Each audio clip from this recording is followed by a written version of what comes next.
사실 제가 10년 전에 뭐 제 고객분들이라든지 이제 만나는 투자자분들께 삼성전자 한번 해보시죠, SK하이닉스 한번 해보시죠 라고 말씀드리면 나도 그 기업 안다 이런 그쵸. 답변이 많았거든요. 삼성전자가 이번에 1분기 잠정 실적을 내놓은 이후부터는 사실 크게 걱정을 하지 않고 있어요. 실적이 너무 잘 너무 잘 나온다는 나와서. 거죠. 저도 이제 기본적으로는 굉장히 의심이 많은 스타일인데 이번에 삼성전자 보고 나서는 네, 여러분들 안녕하세요. 반갑습니다. 6월 18일 굿모닝 임당 출발합니다. 네, 오늘은 특별한 분을 모셨어요. 이분과 함께 이야기해 볼게요. 이재규 차장님 나와주셨습니다. 차장님 어서 오세요. 네, 안녕하세요. 네, 오늘 첫 출연인데 네. 다른 분들한테는 안 들어봤는데 간단하게 소감 한 말씀. 네, 너무 반갑고요. 네. 최근에 뭐 우리나라 시장뿐만 아니라 글로벌 시장이 굉장히 뜨겁게 변동성을 많이 보이고 있는 것 같습니다. 뭐 새벽에 마감된 미증시 같은 경우도 케빈 워시의 발언이 좀 있었죠. 그래서 여러 가지 영향력을 발휘할 수도 있고 발휘되지 않을 수도 있는데 오늘 또 우리나라 시장이 어떻게 움직임을 보일지 그리고 앞으로 향후 우리나라 시장에 대한 고민도 같이 한번 나눠보면 좋을 것 같습니다. 네, 오늘 또 여러 가지 안 그래도 이벤트가 많은 날이었는데 차장님과 함께 시장에 대한 이야기들 나눠보도록 할게요. 순자님, YKB님, 우선님, 찐우프로님, 네, 피너님 어서 오세요. 그럼 차장님께 아마 네. 많은 투자자분들이 가장 궁금해하실 만한 이야기부터 질문 드립니다. 자, 미진 씨 어떻게 보셨어요, FOMC랑? 네, 그죠.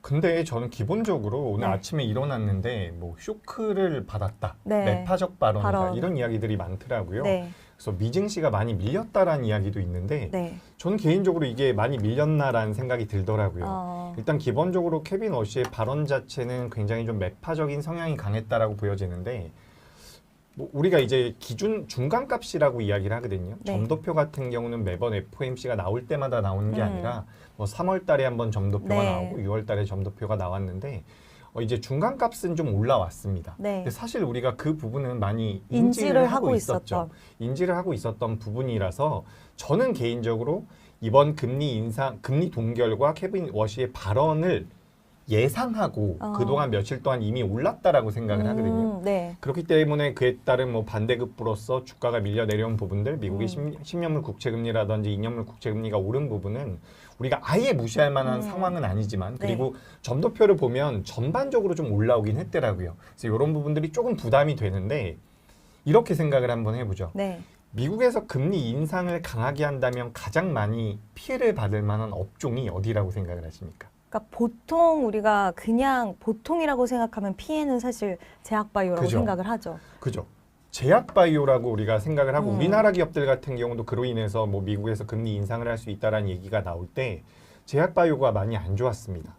그런데 제약바이오가 맞아요. 미증시에서 올랐어요. 네. 그렇기 때문에 어떻게 보면 금리 인상에 대한 부담감은 생각보다 낮다라는 말씀을 드리고 싶고 기본적으로 우리가 이제 미국 연준에서 혹은 의장이 케빈 워시가 앞으로 금리 인상을 할 수 있습니다라는 뉘앙스를 풍겨만 줘도 미국의 금리 같은 경우는 올라가거든요. 그러니까 실제 인상을 하지 않더라도 인상을 한 것 같은 효과를 만들 수 있다는 겁니다. 네. 오히려 그런 관점에서 좀 접근하실 필요가 있다는 생각이 들고 오히려 반도체 기업들 같은 경우는 또 주가름이 나쁘지가 않았거든요. 저는 우리나라 시장 같은 경우는 뭐 시초가에는 좀 밀려서 출발을 할 수도 있겠지만 뭐 본질적으로 크게 바뀐 것은 없다라고 생각이 되기 때문에 저는 뭐 우리 시장에 대한 긍정적인 뷰는 여전히 좀 유효하지 않나 이렇게 좀 생각을 하고 있습니다. 네, 일단 전체적으로 FOMC에서 이제 파월의 후임인 케빈 워시는 좀 무드는 완화될 것이다라는 기대가 있었지만 매파적이다라는 평가는 있었는데 막상 시장 반응을 두고 보니 그렇게까지 우려할 부분으로 소화하지는 않은 것 같다. 그 이유는 이제 제약바이오가 그래도 견조했고 오히려 좋았다라는 네. 부분이고요. 또 기술주들도 사실 어제 같은 경우에는 필라델피아 반도체 지수가 5% 빠졌는데 오늘 기술주들이 FOMC 이후에도 반등이 나왔어요. 그 얘기는 FOMC 때문에 긴장했던 반도체주들이 오늘 올라왔다. 불확실성 해소로 오히려 결과를 뚜껑을 열었기 때문에 불확실성 해소로 본 게 아닌가라는 생각도 드는데 반도체 쪽, 기술주 쪽은 어떻게 보셨어요? 저는 뭐 일단 우리가 올해를 생각을 해보면 사실 경험해보지 못한 시장이죠. 그렇죠. 사실 제가 10년 전에 뭐 제 고객분들이라든지 이제 만나는 투자자분들께 삼성전자 한번 해보시죠. SK 하이닉스 한번 해보시죠라고 말씀드리면 나도 그 기업 안다. 이런 그쵸. 답변이 많았거든요. 근데 작년부터 올해 같은 경우는 삼성전자나 SK 하이닉스 같은 기업들의 주가 흐름이 굉장히 강하게 나왔습니다. 결국에는 이 AI란 내러티브가 정말 강하다라는 그쵸. 생각이 들거든요. 겪어보지 못한 수준으로 강하게 만들어지고 있고 추가적으로 올해 우리나라가 아니라 글로벌에서 전쟁이 있지 않았습니까? 그렇죠. 전쟁까지 이겨내고 있는 것이 AI라는 내러티브라고 본다면 기본적으로 이제 반도체라든지 기술 쪽에 대한 기대감은 여전히 살아있다라고 판단이 됩니다. 제가 명확한 수치는 기억이 잘 안 나는데 올해 4월 달에 SK 하이닉스에 대해서 예측을 했었던 연간 기준 영업이익이 있습니다. 네. 예를 들어 가지고 올해 4월 달에 SK 하이닉스가 연간 기준으로 200조 정도의 수익이 나올 것이다. 영업이익이 나올 것이다라고 예상을 했다라면 6월 달에는 이게 300조를 넘어가요. 그러니까 2달 만에 가이던스가 엄청나게 그쵸. 올라간 거죠. 네. 그래서 2027년도와 2028년도에 대한 예측치까지 우리가 반영을 해보면 어떻게 보면 상박 여력은 남아있다라는 생각이 듭니다. 저는 기본적으로 주가가 많이 올라오고 시장에서 너무 좋은 이야기가 나올 때는 우리가 좀 경계를 해야 된다. 이런 생각을 많이 하는데 네.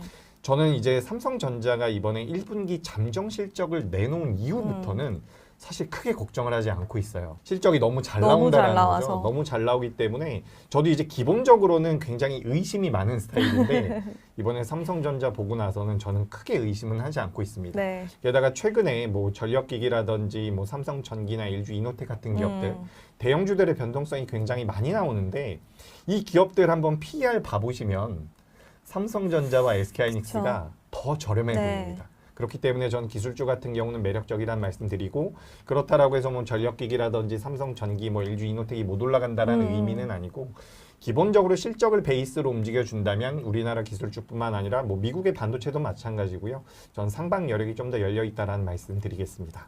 네, 어쨌든 다른 것보다도 여러 가지 뭐 매크로적인 불확실성이나 이런 것들이 중간중간 우리가 긴장감을 유발시킬 수 있는 재료들이 나와도 결국 실적 그리고 한 번도 보지 못한 시장 정말 무서울 정도로 기업들의 실적이 올라가는 걸 보면 우리가 그렇게 우려할 부분은 아니다라고 말씀해 주신 것 같고요.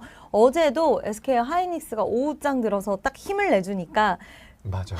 하루 종일 올라왔던 코스닥들이 와 이게 맞아라고 생각할 정도로 윗꼬리가 쭉 달리면서 다 밀리더라고요. 조선도 그렇고 방금 우선님께서도 말씀해 주셨는데 어제 조선주의 수급이 들어오다가 하이닉스에 다 뺏어서 갔어요. 하이닉스가 이런 이야기 해주셨는데 정말 하이닉스와 삼성전자 근데 이게 그 누구도 뭐라고 못하는 게 숫자로 증명을 해내고 있다 맞아요. 보니까 너무한 거 아니야 라고 하면서도 수긍을 할 수밖에 없는 상황인 것 같아요. 그래서 이 상황들이 계속적으로 좀 펼쳐지고 있는데 어쨌든 우리가 지금 여러 뭐 이야기들이 시장에서 나오고 있긴 하지만 요즘에 코스닥도 좀 힘을 내주는 것 같기는 해요. 일단 어떻게 보세요? 맞아요. 저는 개인적으로 코스닥 많이 언급을 드렸거든요. 방송에서. 네. 그래서 질타도 많이 받았는데 전 이제부터는 코스닥도 정말 보셔야 된다라는 생각이 들어요.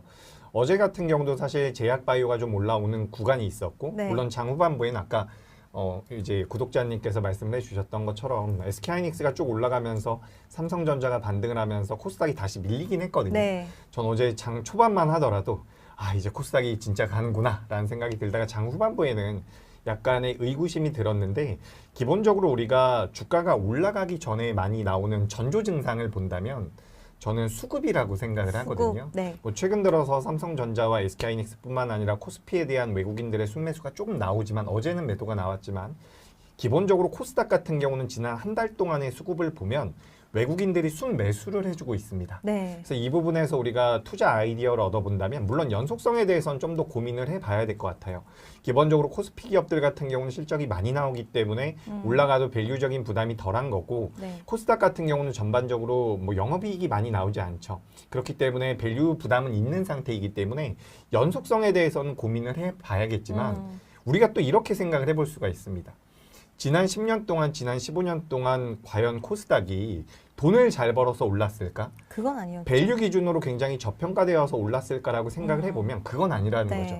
그렇다라는 것은 코스닥 같은 경우는 실적이 좀 덜 나오더라도 성장성 쪽에 대한 포인트를 두면서 투자하는 분들이 많다라는 것이고 지금 코스피 같은 경우는 시가총액이 6천조가 넘어갑니다.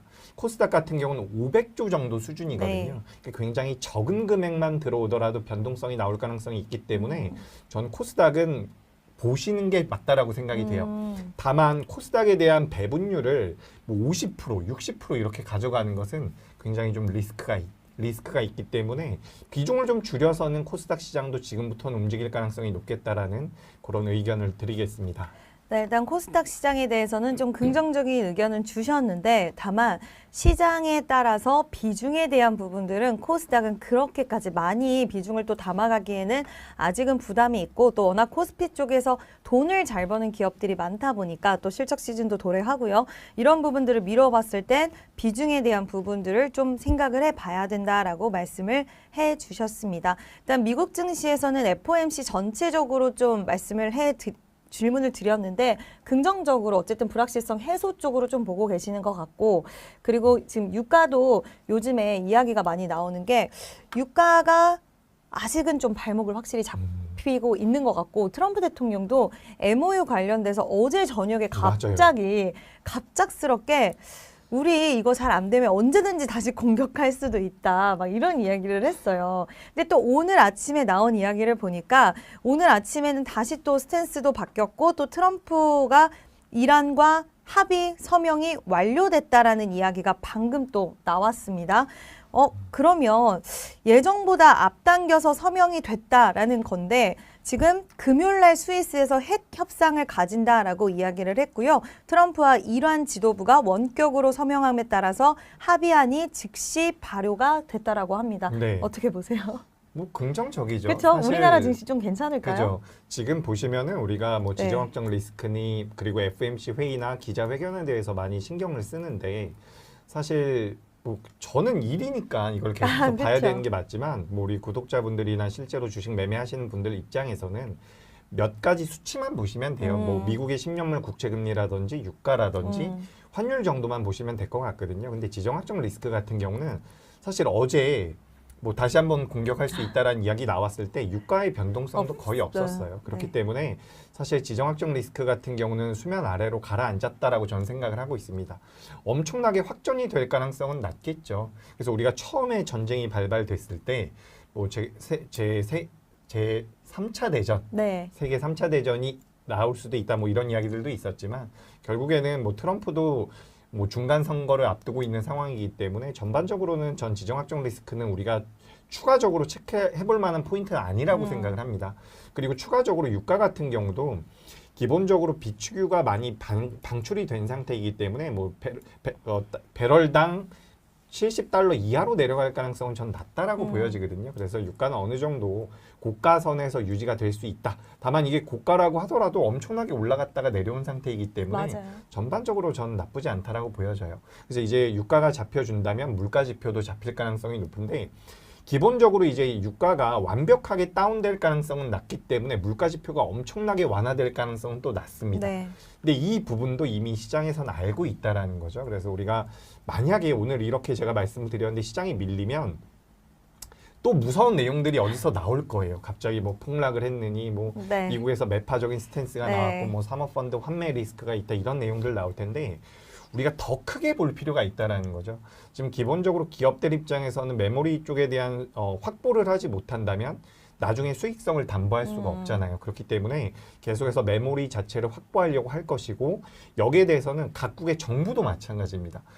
이게 맞아요. 국가의 경쟁력으로 작용이 될 가능성이 높기 때문에 이제 우리가 기업의 입장뿐만 아니라 각국의 정부 입장에서도 AI 쪽에 대한 내러티브는 계속 만들어질 가능성이 높다라는 거죠. 그리고 기본적으로 우리가 금리 인하를 하는 가장 큰 그러니까 금리 인하, 우리가 지금 절대적인 금리 자체가 미국 기준으로 봤을 때 많이 올라와 있기 때문에 금리 인하를 하면 뭐 위험자산 쪽으로 자금이 들어올 것이다라고 하는데 금리 인하를 하는 명분이 만약에 경기 둔화라고 한다면 그건 굉장히 안 좋은 위험하죠. 거거든요. 네. 그렇기 때문에 지금 오히려 금리 인상에 대한 이야기가 조금씩 나오고 있다라는 것은 경기가 나쁘지 않다라는 거예요. 그런 관점으로 본다면 저는 뭐 시장에 대해서 지정학적 리스크가 완화된 부분 굉장히 긍정적이죠. 투심에는 긍정적으로 반영이 될 건데 이게 뭐 굉장히 크게 어그러지지만 않는다면 우리가 일단 이 부분보다는 오히려 6월 말에 25일인가요? 마이크론 실적 25일. 발표와 네. 그리고 7월 달에 삼성전자 실적 발표 이런 것들이 좀 더 포인트가 되지 않을까 저는 그렇게 보고 있습니다. 그러니까 복잡하게 홍수처럼 쏟아지는 정보 그리고 계속해서 스탠스가 바뀌는 트럼프 여기에 이제 일희일비하고 휘둘리기보다는 우리는 금리가 어떻게 되고 있는지 국채 금리 체크하고 환율 체크하고 유가 체크하면서 방향성이 그러니까 너무 부담스럽게 뭔가 튀거나 움직임이 나오지 않는다면 우리가 애초에 봤던 방향성 그대로 가는 게 맞다라고 말씀해 주셨고요. 그리고 요즘에 이제 워낙 시장이 여러 가지 좀 복잡한 부분들이 많이 발생을 하지만 결국 숫자 25일에 마이크론 실적 발표를 시작으로 해서 또 삼성전자 잠정 실적 발표 7월 초에 이루어지고요. 이렇게 되면 시장의 분위기는 다시 실적이라는 키워드 쪽으로 맞춰줄 수 있다라고 말씀해 주셨습니다. 그러니까 개인 투자자분들 바쁘신데 뭐 이것저것 보시면서 아 주식 그만해야 되냐 막 이런 맞아요. 생각하시면 너무 하루가 피곤하시잖아요. 맞아요. 그러니까 유가 보시고 그리고 케비너 씨가 경제는 탄탄하다라고 또 이야기를 했습니다. 경기가 탄탄하면 또 결국에는 일시적으로 물가가 올라갔던 부분들까지도 잡히면서 다시 안정화를 찾아갈 수 있다라고 말씀해 주셨으니까요. 이 부분도 참고해 주시면 좋을 것 같습니다. 네, 그리고 외국인 한번 여쭤봤고요. 어저께는 순환매가 나왔어요, 차장님. 네. 순환매 나왔는데 제약바이오가 오랜만에 움직였고요. 그죠. 조선, 방산, 전력 이런 종목들이 와 이번 주 들어와서 좀 순환매 키워드가 확실히 시장에서는 좀 부각을 받는 것 같은데 당연히 기분은 좋습니다. 차장님 네. 어떻게 보세요? 일단 뭐 순환매는 나와야죠. 나왔어야 됩니다. 나와야 된다라고 네. 저는 생각을 하고 다만 이제 반도체가 아까 전에도 서두에도 말씀드렸다시피 실적 베이스로 했을 때는 가장 매력적이긴 해요. 근데 오늘 보시면은 지금 거래가 되고 있는 현재 시점에서 두산 에너빌리티라든지 BHI 같은 경우도 굉장히 좋은 주가 흐름이 나오고 있거든요. 네. 그러니까 원전 쪽에 대한 모멘텀을 받아가는 기업들, 지금 현대건설 같은 경우도 많이 올라오고 있고요. 전력기기 쪽도 많이 올라오고 있고 전반적으로 이제 많이 올라오는 기업들을 가만 보면 네. 생각보다 조정을 좀 받은 상태입니다. 아 그렇죠. 그죠. 삼성전자와 SK하이닉스 같은 경우는 굉장히 견조하게 움직임이 나왔지만 그 외의 종목군들 같은 경우는 실적이라든지 내러티브가 살아있는 상태였지만 주가가 낙폭이 좀 나왔었다라는 거죠. 그래서 지금 이제 반등이 나온 것은 저는 당연하다라고 생각을 하고요. 나왔어야 된다. 네. 다만 여기서 이제 연속성을 보여줄지 여부는 좀 봐야 될 것 같아요. 왜냐하면 지금 조선이나 방산 같은 경우는 업종 PBR 기준으로 봤을 땐 그렇게 고평가는 아닙니다. 그래서 이제 조선과 방산 같은 경우는 저는 괜찮게 열어놓고 있고 다만 이제 전력기기 같은 경우는 제가 알기로는 업종 PBR이 8배를 넘어가는 걸로 알고 있거든요. 네. 그래서 약간 둔화될 가능성에 대해서 저는 우려는 하고 있어요. 근데 일단 반등을 더 하고 나서 고민을 했으면 좋겠다라는 말씀 드리고 코스닥 같은 경우는 이제 제약바이오 쪽 같은 경우도 오늘 보시면 아시겠지만 뭐 미국에서 뭐 금리 인상에 대한 이야기도 나오고 매파적 동결이다라는 이야기도 나오면서 그러니까 우리나라가 요즘에 굉장히 빨라요. 빨라요. 조금만 부정적인 내용이 나오면 관련주도 쭉 밀리고. 그러니까 다들 주식 시장만 보고 계시나 네. 이런 생각이 들어요. 그래서 제가 이게 좀 이제 우리 구독자분들께서 싫어하실 수도 있는데 네. 저의 소신을 말씀을 네. 드려보자면 최근에 이제 증시에 처음으로 유입된 투자자분들이 많거든요. 그래서 그런 분들께서 이제 ETF도 많이 매매를 하시는데 기본적으로 이 관심도가 굉장히 높아요. 정말 높아요. 그러니까 좀 예민하다라고 네. 생각이 되거든요. 저도 좀 예민한데 그래서 좀 안 좋은 내용이 나오면 쭉 매도가 나오고 또 좋다라고 하면 쭉 매수가 들어오거든요. 맞아요. 제가 앞서서 말씀드렸지만 미국의 바이오 지수랑 ETF는 굉장히 좋았습니다. 그런 관점에서 본다면 오늘 지금 뭐 알테오젠이라든지 이런 기업들 좀 밀리고 있는데 저는 낙폭이 나올 만한 상황은 아니라고 생각을 하거든요. 다행히도 뭐 ABL 바이오 같은 경우는 좀 반등이 나오고 있고 오늘 로봇주 중에서는 로보티지가 좀 올라오고 있는데 전 전반적으로 선순환이 나와야 된다라고 생각을 하고 있고 어떻게 보면 선순환이 나오고 있습니다. 그렇죠. 다만 반도체가 워낙 강하다 보니까 그냥 얘들은 계속해서 갈 길 가는 거고 그 외의 업종군들에서 선순환이 나오고 있는 것 같아요. 전 이게 조금 더 이어질 가능성이 높다라는 말씀드리고 추가적으로 연속성에 대해서는 고민을 좀 해봐야 된다. 이렇게 정리드리겠습니다. 그러니까 저도 좀 말씀드리고 싶은 건 결국 시장의 방향성만 유효하다라고 한다면 우리가 너무 그 안에서 흔들릴 필요가 없고 내가 매매한 섹터와 종목에 대한 부분들의 확신만 있다라고 한다면 너무 막 매도했다, 매수했다 이러면 오히려 맞아요. 실제로 수익이 남는 게 없는 것 같아요. 네, 이게 참 이거는 투자자분들의 성향에 따라서 좀 다를 수가 있는데 아, 그렇죠, 그렇죠. 지난 10년 동안, 지난 20년 동안의 통계를 보면 네, 매매를 많이 하신 분들일수록 수익률이 좋지가 않았어요. 맞아요. 그렇기 때문에 좀 뚝심 있게 하는 부분도 필요하다. 음. 이렇게 좀 말씀드리도록 하겠습니다. 네, 뚝심 있는 마음가짐 필요하다라고 말씀해 주셨고요. 그러면 간단하게 국내장, 미국장 해서 한번 총 평가, 마무리는 이제 전략은 뒤에서 들어볼게요. 일단 오늘 좀 어떻게 보셨다, 전반적으로? 네. 뭐 미증시 같은 경우는 제가 아침에 헤드라인 보고서 진짜 깜짝 놀랐어요. 무슨 폭락이 나왔다고 써가지고. 맞아요. 근데 뭐 진짜. 실제로 우리나라에 영향을 주는 마이크론도 괜찮았고요. 네. 굉장히 좋았어요, 네, 기술주들은. 괜찮았죠. 네. 사실 저는 개인적으로 이미 며칠 동안 우리나라 시장이 올라왔기 때문에 기술적 조정은 나올 수 있겠다라는 생각을 했는데 네. 뭐 전반적으로 저는 나쁘지 않았다라고 보여지거든요. 미국의 경기도 탄탄하고 뭐 캐펙스 투자도 이어질 가능성이 높고 그렇다라고 한다면 미증시가 좀 밀렸다라고 해도 우리나라 시장은 크게 걱정하진 않으셔도 된다. 다만 오늘 우리나라 시장이 넥스트레이드에서 변동성이 정말 크거든요. 네. 근데 넥스트레이드에서는 웬만하면 저는 접근을 안 맞아요. 하셨으면 좋겠고 본장 기준으로 갭상승이 너무 강하게 나오면 추격 매수는 하지 말자. 네. 하지만 보유를 하고 계신 분들 입장에서는 지금은 매도할 상황은 아니지 않나. 저는 그렇게 생각이 되면서 주식 비중은 여전히 좀 많이 가져가도 되는 그런 우호적인 환경이다. 이렇게 말씀드리겠습니다.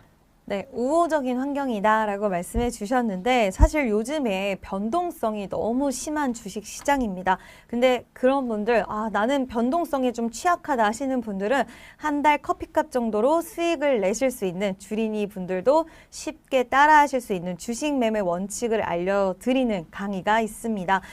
이번 달까지만 딱 한정으로 한 달 커피값 6만 원으로 단타 비법도 알려주신다고 하시는데 여러 뭐 비싼 강의들도 많지만 그런 강의들에 돈을 날리는 것보다는 지금 바로 아래 고정 댓글과 더보기란의 링크를 통해서 여러분들 확인해 보시면 좋을 것 같습니다. 안녕하세요 여러분 반갑습니다. 오늘도 여러분들과 함께 좋은 내용으로 살펴볼 저는 네모경제 김민규라고 합니다. 지금 이곳은 여러분 신사임당 채널이고요. 오늘 여러분께 말씀드릴 시장 분석 리포트는요. 미국의 금리 동결 그리고 케빈 워시 연준 의장에 등장했습니다.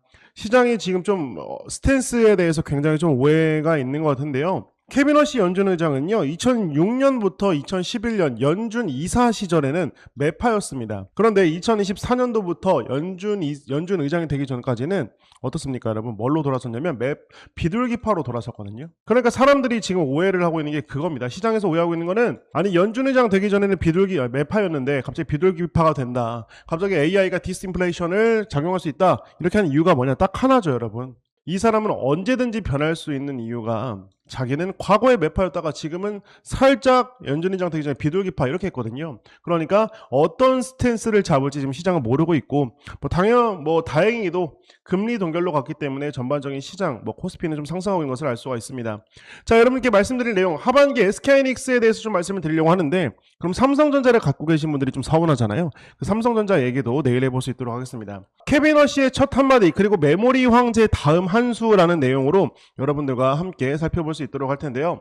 최근에 SK하이닉스 같은 경우는 6월 11일 이후로부터 외국인과 기관의 매수가 들어오고 있습니다. 그 결과 지금 SK하이닉스는 260만 원이 넘었죠. 개인들은 오히려 4거래일 연속 팔고 있는데 왜 이렇게 외국인과 기관이 사고 있는지 이거에 대해서 살펴볼 수 있도록 하겠습니다. 자 방송 재밌게 보시는 분들 1번 한 번씩 남겨주시고 저는 매일 월요일, 목요일, 금요일 아침 10시 반에 라이브를 하니까요. 여러분들 미국이 궁금하고 또 SK하이닉스 궁금하고 2차전지가 궁금하다 오시면 좋을 것 같습니다. 자 금리부터 살펴보고 가야겠죠. 금리 동결 4연속입니다. 드디어 끝난 인상의 공포인데요. 6월 17일 미국에서는 미국 연방공개시장위원회 정례회의 결과가 유학했습니다. 자 미국은 기준금리 결정을 3.5에서 3.75 4번 연속 동결을 했습니다. 자 여러분 동결하는 이유가 뭡니까? 시장 예상에 부합되었죠. 그렇기 때문에 시장이 떨어지지 않고 올라가고 있다. 우리는 올라가고 있는데 나스닥이 어제 하락한 이유는 뭐냐? 케빈 허쉬가 약간 어떤 스탠스 자체가 매파적으로 가지 않느냐. 그 기자들이 분명 질문을 했거든요. 금리 인하 합니까? 이러니까 여러분 금리 인하는 얘기는 안 하고 우리 물가만 잡겠다 이런 얘기만 하고 있습니다. 자, 그래서 핵심 포인트를 보면 이번 회의에서 가장 중요한 한마디 이것만 보시면 될 것 같아요. 금리 인상이 필요하다는 판단은 19명 누구에게서도 나오지 않았다. 그러니까 지금 미국의 금리 인상을 하지 않는 이유가 뭐냐면 이 물가를 좀 잡을 수 있을 것 같고 이거에 대해서 뭐 추가 금리 인상을 지금 꼭 해야 할까 이렇게 나가고 있는 거죠. 그래서 회의 직전까지요 시장은 매파 성향의 워시 신임 의장이 추가 금리 인상 가능성을 입에 올릴까봐 잔뜩 긴장했습니다. 자, 5월 소비자 물가 지수가 3년 만에 최고치를 기록하고 중동 지역 전쟁 여파로 국제 유가가 들썩였기 때문이죠. 그러나 워시 의장은 첫 무대에서 금리 인상 논의는 없었다라고 명확히 선을 그었습니다. 그러면 금리 동결은 정배였는데 왜 나스닥이 하락한 거냐? 전반적으로 금리 인하의 기대감도 어느 정도는 있었거든요. 5월에 CPI 발표를 살펴보니까 어떻습니까? 코어는 그렇게 높지 않았어요. 그런데 면장에 나타나는 프론트는 4.2까지 올라갔단 말이죠. 근데 이거는 이번에 미국과 이란의 종전으로 인해서 뭡니까? 호르무즈 해협이 개방이 되고 유가는 분명히 눌러줄 수 있는 거기 때문에 사실 코어가 제일 중요했는데 코어가 잘 나왔단 말이죠. 그래서 혹시나 해서 기대를 해봤지만 역시나 금리 인하 얘기는 나오지 않았습니다. 케빈 허쉬 시대가 개막이 됩니다. 오늘 제가 SK하이닉스를 얘기를 하기 전에 왜 케빈 허쉬를 넘어가 짚고 있냐면은 처음 겪는 신임 연준 의장이고 그리고 뭡니까? 예전에는 매파였는데 최근에 비둘기파로 돌아섰기 때문입니다. 그러니까 어떤 스탠스를 취할지 모르니까 이거에 대해서 알아보고 넘어가는 시간 가질 수 있도록 하겠습니다. 새 의장이 첫 무대에서 던진 5가지 시그널을 정리하면요. 포워드 가이던스를 없앴습니다. 자, 그리고 점도표는 본인이 미제출했습니다. 그리고 설명서는 간결화가 되었고요. 변화를 보면은 소통, 자산, 규모, 데이터, 고용, 생산성, 물가체계 등 연준 운영 전반이 재검토되고 있습니다. 그러니까 우리 투자자에게 이게 중요한 이유는 뭐냐면 핵심은 하나입니다. 시장은 매파 의장의 금리 인상 신호를 두려워했지만 워시 의장은 인상 논의 자체가 없었다고 말했습니다. 그러니까 인상 공포가 사라졌다는 뜻이죠. 동시에 그가 선제 안내를 없었다고 선언한 것은 앞으로의 금리는 데이터를 보고 그때 결정하겠다는 메시지입니다. 그러니까 인하 기대는 후퇴되었지만 인상 위험도 함께 사라진 긴 동결의 시작이다. 그러니까 여러분 뭡니까? 앞으로도 충분히 더 동결이 나올 수도 있다. 왜냐면 그때그때 데이터를 보고 말하겠다. 선제적인 메시지 최대한 안 하겠다라고 하죠. 자, 그래서 점도표가 말해주는 것을 보면요. 올해는 동결이고 내년부터 인하 스탠스로 가겠다라는 겁니다. 그래서 인상 9명, 동결 8명, 인하 1명이거든요. 그런데 여러분 요거를 보시면요. 숫자만 보면 매파인데요. 의장의 입은 비둘기입니다. 여러분 요게 중요한 거예요. 숫자만 보면 연준 의사들이 생각하는 건 매파지만 케빈 허쉬 연준의 입은 비둘기입니다. 점도표만 보면 매파입니다. 인상 전망 위원이 9명이나 나왔는데요. 그러나 워시 의장은 기자회견에서 인상 논의는 없었다고 잘라 말했습니다. 그러니까 시장은 이를 점도표는 보험이고 실제로는 장기 동결로 간다고 해석했습니다. 그러니까 여러분 금리 인하를 기대하신 분들이 있다라고 하면 어떤 스탠스로 가셔야 되냐면 금리 인하 해가지고 지금 사봐야겠다. 여러분 뭡니까? 앞으로는 장기간 동안 이번 연도는 그 남은 기간 동안 동결로 갈 스탠스가 높기 때문에 동결로 가면 어떻게 해야 되겠습니까 여러분? 사이클을 타고 있는 것들을 사시는 게 제일 좋습니다. 그래서 중기적인 정책 방향은 금리 인상이 아니라 동결 유지에 가깝습니다. 시장은 이를 추가 긴축이 아닌 장기 동결 신호로 해석하고 있다. 그렇죠? 그러면 여러분 요걸 봅시다. 장기 동결로 가는 스탠스에서 우리가 봐야 되는 것들은 무엇일까요? 기존에 금리 인하를 하게 되면 어떻습니까? 성장주 위주의 상승이 시작이 됩니다. 성장주 위주 어떤 거 있을까요? 우리가 알고 있는 바이오, 그렇죠? 바이오, 제약 이런 것들인데 지금 금리 동결로 가면서 어떤 종목이 오릅니까? 기존처럼 SK하이닉스나 삼성전자나 삼성전기 쪽이 가고 있습니다. 뭐냐? AI 시대에서 꼭 필요한 섹터는 계속 간다라고 보시면 될 것 같아요. MLCC 부족하고요. HBM 부족합니다. 그러니까 뭡니까? 지금과 같은 스탠스로 장기간 계속해서 갈 수가 있다. 그러니까 금리 인상에 대해서 걱정해가지고 금리 인하를 기다리면서 매수를 안 하면서 현금을 보유하는 것보다 이럴 때는 사이클에 타서 가져가시는 게 제일 좋고, 그리고 제가 좋아하는 2차전지 같은 경우는 ESS 수요들이 계속 드러나고 있기 때문에 지금처럼 반도체 수급 쏠림이 심했을 때, 눌렸을 때 매수를 가져가시면서 조금씩 분할 매수 담아두시는 게 좋다라고 말씀드리고 싶습니다. 자, 그러면 오늘 말씀드린 SK하이닉스를 한번 볼까요? 1분기 창사 이래 최고 실적입니다. 보시는 게 뭐여야 되냐면 여러분 요거예요. 영업이익률이 72%입니다. 만원을 팔면 7,200원이 남는 거고요. HBM 점유율이 62%로 세계 1위입니다. 그리고 이번에 컨센서스를 보면 시장 예상 대비 3% 초과했습니다. 그러니까 분기 사상 첫 매출을 50조를 돌파를 했고, 근데 여러분 보시면 이 정도면 거품 아니야 하는데 오히려 저평가인 이유가 뭐냐면요, 많은 분들이 그동안 너무 올랐는데 지금 들어가도 되냐 걱정하시는 분들이 많을 텐데요. 그러나 1분기 영업이익을 단순 4배 한 연간 환산치 기준에서 주가 수익 비율은 약 6.5배에 불과합니다. 아직도 저렴해요. 그러니까 인공지능 시대의 새로운 수익 체계를 감안하면 전통적인 경기 순환주 잣대로 평가하면 안 되고요. 신한투자에서는 주가 수익, 목표 주가 수익 비율을 5.8배로 적용해 380만 원을 제시를 했죠. 그런데 지금의 상승을 보면 충분히 그것도 가능해 보입니다. 2분기 역시 실적이 좋게 나올 거기 때문에 여러분 보시면 뭐 어떻게 매수를 해야 되느냐, 어느 시기에 가가지고 하이닉스를 매수를 해야 되냐, 그거는 이제 의미가 없다고 봐요. 음봉이 나올 때 매수를 가져가는 게 좋다고 보고 있습니다. 왜? 자, 케빈 허시 연준 의장의 스탠스를 보면 결국엔 여러분 어떻습니까? 우리는 금리 인하는 안 하겠지만 금리 인상도 고려를 안 할 거야. 장기간 금리 동결로 갈 거야. 요렇게 나가고 있거든요. 그러니까 제가 봤을 때 SK하이닉스를 매수하면서 기다리고 있으신 분들은 눌릴 때마다 매수를 가져가시는 게 좋습니다. 왜? 하이닉스 같은 경우는 지금 차트를 보시는 것처럼 여러분 어떻습니까? 음봉이 나올 때 늘 반등을 줬거든요. 그러니까 음봉이 나오면 타기 좋은 시기. 근데 이게 보통 강세장에서 나타나는 주력 종목의 어떤 차트기도 합니다. 보시면 이때도 음봉 눌리고 나서 올라가고, 음봉 눌리고 나서 올라가고, 그렇게 계속 그런 식으로 지금 올라가고 있잖아요. 그러니까 다음 음봉이 나왔을 때, 근데 다음 음봉의 트리거는 저는 뭐라고 보고 있냐면 빅테크의 실적 발표라고 생각을 하고 있습니다. 빅테크의 실적 발표가 나오게 되면 결국엔 여러분 뭘까요? 가이던스, 컨센서스 이런 거에 대해서 명확해지거든요. 그리고 두 번째, 캐펙스, 설비 투자를 너네 다음 분기 때, 다음 연도에는 어느 정도 할 거냐, 너네 보유 현금 얼마나 있느냐, 이런 내용들을 계속 말할 거기 때문에 실적 발표 때는 분명히 눌릴 수밖에 없습니다. 그리고 보통 SK하이닉스의 실적 발표가 나면 셀온 물량이 좀 나오죠. 그러니까 한 줄로 정리하면 빅테크의 실적 발표가 나오고 음봉이 나오면서 눌릴 때 그때 조금씩 매수하셔도 늦지 않다. 왜? 결국에 우리가 보는 건 지금이 고점이 아니라 더 높은 곳을 보면서 가고 있기 때문에 노무라증권에서는 500만 원까지 얘기를 했고요. 그 500만 원을 찍은 얘기는 이따 말씀을 드릴게요. 그러니까 아직도 저평가되어 있는 게 SK하이닉스나 보시면 주가 수익 비율이 1분기 영업이익을 단순 4배의 한 연간 환산치 기준으로 어떻습니까? 주가 수익 비율이 약 6.5배에 불과합니다. 그래서 SK하이닉스와 삼성전자 올해 영업이익 지난해 한국 국내 총생산의 25% 규모를 달성할 것으로 보고 있습니다. 자, 왜 하반기가 더 좋은가? 4가지 이슈를 말씀을 드리고 싶은데요. 방송 재밌게 보시고 있으시다면 좋아요 한 번씩 눌러주시면 감사할 것 같습니다. 자, 지금이 끝물이 아니라 시작이라는 4가지 증거는요, 증권가 컨센서스가 59.4% 증가합니다.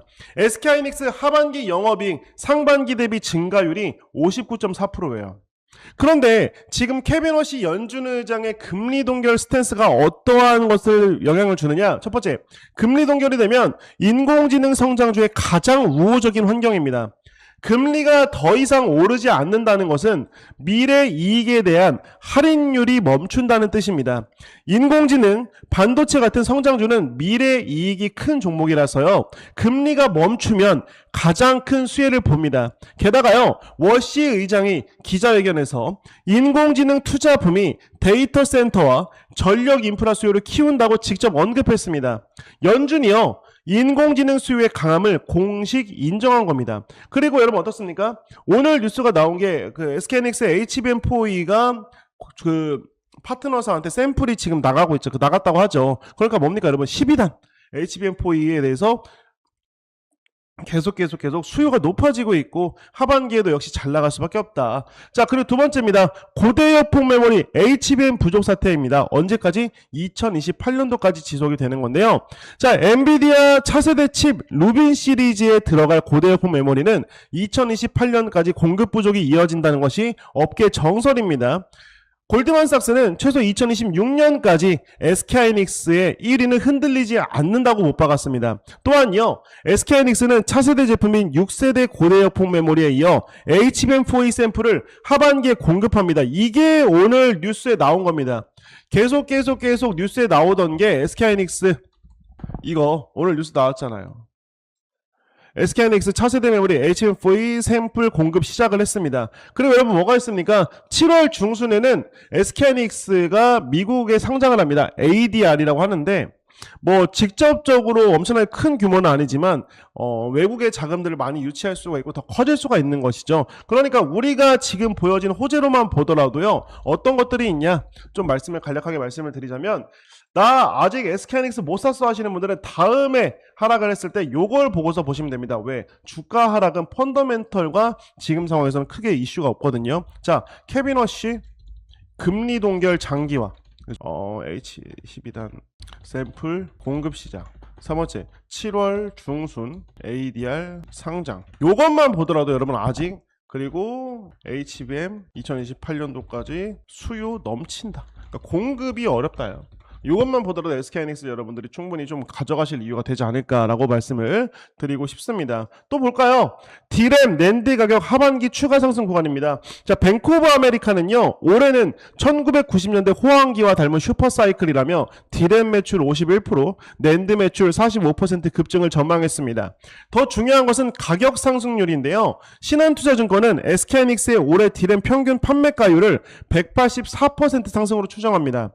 가격이 오르는 만큼 영업이익이 폭발적으로 늘어나는 이익 레버리지 구간이 하반기에 본격적으로 열린다고 보시면 될 것 같습니다. 자, 이겁니다. 신제품 LPDDR6 하반기부터 본격 매출이 반영됩니다. SK하이닉스가 세계 최초로 개발한 차세대 저전력 DM LPDDR6가 하반기 주요 스마트폰 신모델에 탑재됩니다. 기존 제품 대비 데이터 처리는 33% 좋아지고, 이런 건 성능은 빼고 중요한 건 뭐냐? 고대여폭 메모리, 일반 D램, 새 저전력 D램의 세 박자가 동시에 들어오는 구조인데, 여러분 젠슨왕도 LPDDR에 대해서 얘기를 했습니다. LPDDR에 대해서 계속 얘기를 했어요. 젠슨왕이 콕 집은 LPDDR, HBM 다음 귀한 몸이라고 말씀했습니다. 그러니까 지금 가장 최대 고객사인 엔비디아 입장에서 봤을 때는 HBM도 SK하이닉스가 잘 만들고 LPDDR까지 수요가 괜찮으면 충분하게 내년에는 더 바쁠 수밖에 없습니다. 왜? 엔비디아는요, 내년에 신제품 4가지가 나오기 때문에 이거에 대해서 가격 대응을 다 해야 되고 물량 대응을 해야 됩니다. 그러니까 지금 SK하이닉스가 높다라고 해서 걱정되신 분들은, 여러분 그래도 제가 봤을 때 다른 주식을 여러 개 사가지고 가져가는 것보다 이런 시총이 1700조 넘는 게 얼마나 올라가겠어, 이런 개념으로 보는 게 아니어야 될 것 같아요. 왜? 지금과 같은 이런 이익 사이클, 이런 사이클은 1990년도의 사이클과 거의 비슷한 수준으로 올라가기 때문에 여러분들께 좋은 내용으로 계속 다가가지 않을까 말씀을 드리고 싶습니다. 그래서 가이던스는 뭐고 컨센서스는 뭐냐 궁금하신 분들이 있다라고 하면, 가이던스는요, 회사가 직접 다음 분기에 우리는 이 정도 할 거예요 약속하는 겁니다. 그러니까 뭐냐면, 우리가 예를 들어서 너 다음 분기에는 얼마나 가능할 것 같아? 우리는 이 정도 가능합니다. 요 정도. 왜? 회사는 자기 자신을 가장 정확히 알기 때문에 그렇죠. 컨센서스는 뭡니까? 증권사 분석가들이 평균 예상치입니다. 그렇죠? 그러니까 증권사들이 예상하는 컨센서스가 계속 높아질 수밖에 없어요. 그래서 이 컨센을 넘어서는 게 어닝 서프라이즈입니다. 이게 우리가 알고 있는 비트, 어닝 서프라이즈, 감동, 이렇게 표현하는 건데, 이 컨센서스를 SK하이닉스는 어떻다? 계속 초과하고 있다. 그래서 SK하이닉스 1분기 결과를 보면 둘 다 가볍게 뛰어넘었습니다. 보면은 분석가 주당 순이익 예상치 대비 실적 초과폭을 어떻습니까? 매출 초과도 6%를 돌파를 했어요. 그래서 SK하이닉스의 본인의 입으로 약속한 하반기 가이던스를 보면요, 1분기 컨퍼런스 콜에서 김우현 최고 재무 책임자 CFO가 밝힌 거는 D램은 고용량 서버 모듈과 모바일 제품 수요에 적극 대응해 출하량이 한 자릿수 후반 증가하고 낸드는 321단 기반 제품과 기업용 솔리드 스테이트 드라이브 판매 확대로 10% 중반 증가할 전망이다. 그러니까 회사 환경을 보면 가격 환경의 우호적 기조는 당분간 유지될 것이라고 못 박았죠. 그러니까 물량도 늘고 가격도 늘면서 지속적으로 영업이익이 좋아질 거다라고 회사는 밝힌 것을 여러분들 보시면 될 것 같습니다. 그러면 SK하이닉스를 보유하신 분들, 저도 SK하이닉스를 보유하고 있는데요. 저는 SK하이닉스를 187만 원에 좀 고점에 샀단 말이에요. 근데 이게 지금 260만 원이 넘었는데 저는 어디까지 가져가려고 생각을 하느냐? 저는 개인적으로 1차는 300, 2차는 500을 보고 있습니다. 그죠? 그렇기 때문에 저도 상당히 고점에 샀지만 저보다 더 저점에 사신 분들이 많을 것 같아요. 저도 사고 팔고 하면서 53만 원에 샀다가 뭐 60만 원에 샀다가 100만 원에 샀다가 이랬거든요. 그러니까 여러분들은 그러지 마시고 이렇게 좋은 종목 오래 가져가시면서 LPDDR 내년에 더 바쁘고요. HBM도 내년에 더 바쁩니다. 그러니까 SK하이닉스 케빈 워시를 만나서 금리 동결 장기화를 갔을 때 지금보다 더 오를 수밖에 없는 이 SK하이닉스 오늘도 3%가 오르고 지금 6월 11일부터 오늘까지 오른 것만 보더라도 살벌하게 올랐거든요. 쉽게 포기하지 마시고 뭐 이렇게 좋은 종목, 좋은 사이클이 왔을 때 쭉쭉 끌고 가시면서 수익 많이 보셨으면 좋겠습니다. 여러분 저는요. 반도체와 2차전지를 매일 다루고 있습니다. 근데 2차전지를 주로 다루고 있는데 2차전지를 갖고 계시거나 물려 있으신 분들이 있다고 하면 오후 3시 30분에는 제가 라이브를 하고 있습니다. 유튜브에 네모경제를 검색하셔서 오시면 3시 반에 제가 라이브 하시는 걸 볼 수가 있는데 반도체 그리고 2차전지 로봇 궁금하신 분들은 꼭 오셔가지고 함께 했으면 좋겠습니다. 그리고 여러분 가시기 전에요. 신사임당 채널 구독과 좋아요 한 번씩 부탁드리고요. 구독과 좋아요 이 엄지 버튼 하나씩 눌러주시면 됩니다. 그리고 오늘도 너무 어제도 너무 고생 많으셨고 오늘도 이제 시작인데 수익 많이 보셔가지고 오늘 하루 그리고 내일 이틀만 버티면 주말이니까 여러분들께 또 계좌에 빨간불이 들어오길 바라겠습니다. 여러분 감사합니다. 저는 내일 10시 반에 라이브 때 또 인사드릴 수 있도록 하겠습니다. 감사합니다. 김민규였습니다.